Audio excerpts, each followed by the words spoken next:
2026 ମସିହାରେ ଶନିଦେବ ଓ ବୃହସ୍ପତିଙ୍କ କୃପାରୁ ବଦଳିବାକୁ ଯାଉଛି ଏହି 5ଟି ରାଶିର ଭାଗ୍ୟ।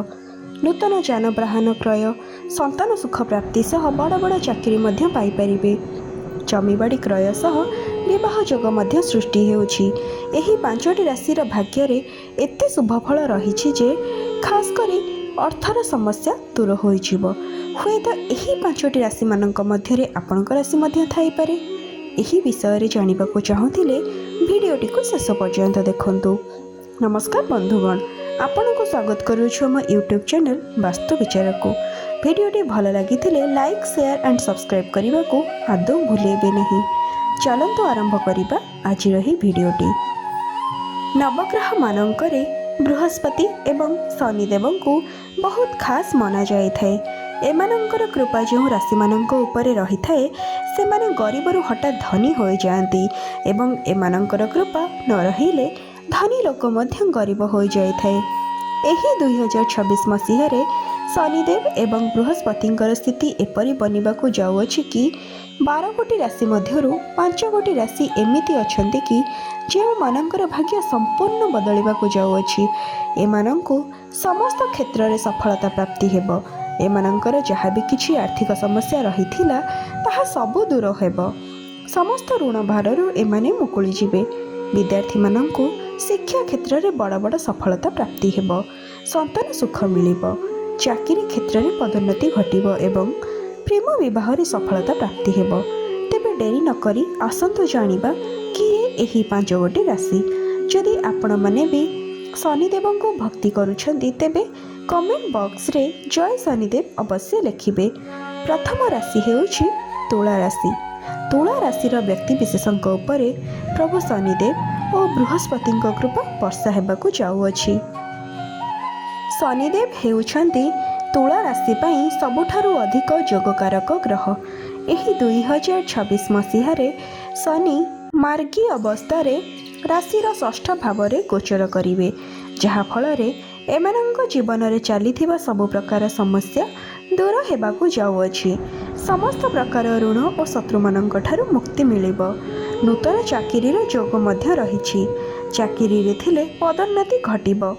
ବୃହସ୍ପତି ଏମାନଙ୍କର ଭାଗ୍ୟସ୍ଥାନରେ ରହିବେ, ଯାହାଫଳରେ 2026 ମସିହାରେ ଭାଗ୍ୟ ଏମାନଙ୍କର ସାଥ ଦେବ।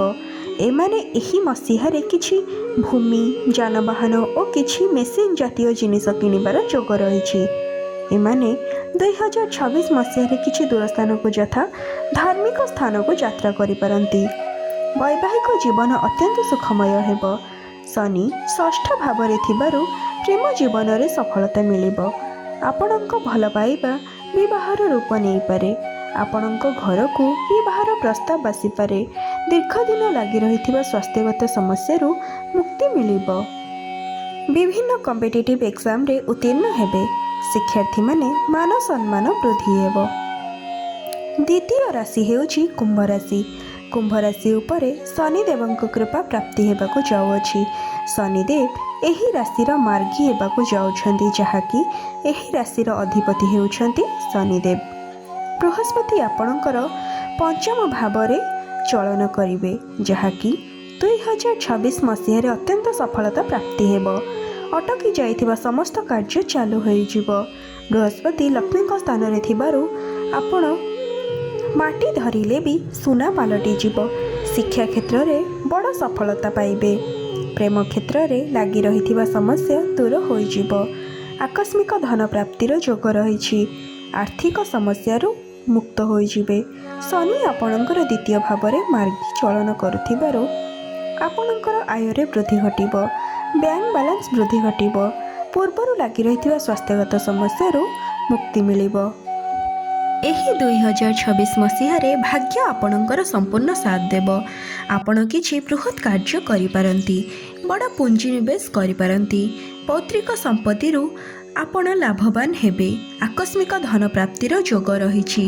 ଆପଣ ଦୂର ସ୍ଥାନ ଯଥା ଧର୍ମାନୁଷ୍ଠାନମାନଙ୍କୁ ଯାତ୍ରା କରିପାରନ୍ତି।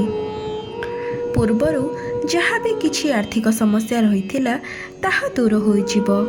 ଶନି ଆପଣଙ୍କର ଦ୍ୱିତୀୟ ଭାବରେ ମାର୍ଗୀ ଚଳନ କରୁଥିବାରୁ ଆପଣଙ୍କ ଆୟରେ ବୃଦ୍ଧି ଘଟିବା ସହିତ ନୂତନ ଦମ୍ପତିମାନଙ୍କୁ ସନ୍ତାନ ସୁଖ ନିଶ୍ଚୟ ପ୍ରାପ୍ତି ହେବ।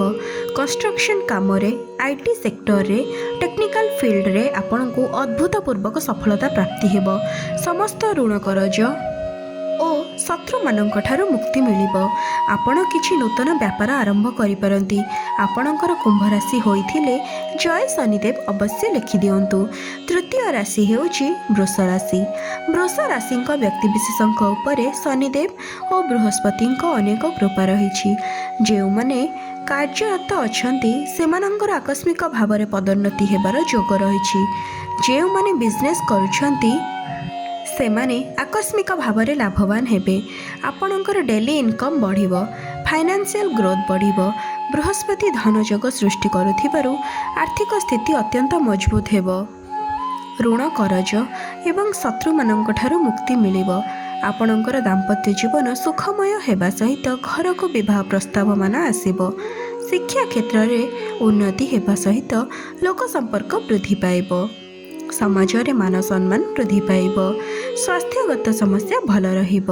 ଆପଣଙ୍କର ବୃଷ ରାଶି ହୋଇଥିଲେ ଜୟ ଶନିଦେବ କମେଣ୍ଟ ବକ୍ସରେ ଅବଶ୍ୟ ଲେଖିଦେବେ। ତାପରେ ହେଉଛି କନ୍ୟା ରାଶି। ଆପଣଙ୍କର ଭାଗ୍ୟ ବଦଳିବାକୁ ଯାଉଅଛି। ଆପଣଙ୍କ ଜୀବନରେ ବହୁତ ବଡ଼ ପରିବର୍ତ୍ତନ ହେବାକୁ ଯାଉଅଛି। ବୃହସ୍ପତି ଲାଭ ସ୍ଥାନରେ ଚଳନ କରିବେ, ଯାହାଫଳରେ ଆପଣଙ୍କ ସମସ୍ତ କ୍ଷେତ୍ରରେ ଲାଭ ହିଁ ଲାଭ ପ୍ରାପ୍ତି ହେବ। ଆକସ୍ମିକ ଧନ ପ୍ରାପ୍ତି ହେବ। ଧନ କମାଇବାର ବାଟ ଫିଟିଯିବ। ନୂତନ ଚାକିରି ପାଇବାର ଯୋଗ ରହିଛି। ଯେଉଁ ଦମ୍ପତିମାନେ ସନ୍ତାନର ଆଶା ରଖିଛନ୍ତି ସେମାନଙ୍କର ଆଶା ପୂରଣ ହେବାକୁ ଯାଉଅଛି। ସମସ୍ତ କମ୍ପିଟିଟିଭ୍ ଏକ୍ଜାମରେ ଆପଣମାନେ ଉତ୍ତୀର୍ଣ୍ଣ ହେବେ। ଏହି 2026ରେ ଆପଣ କିଛି ବଡ଼ କାର୍ଯ୍ୟ କରିପାରନ୍ତି।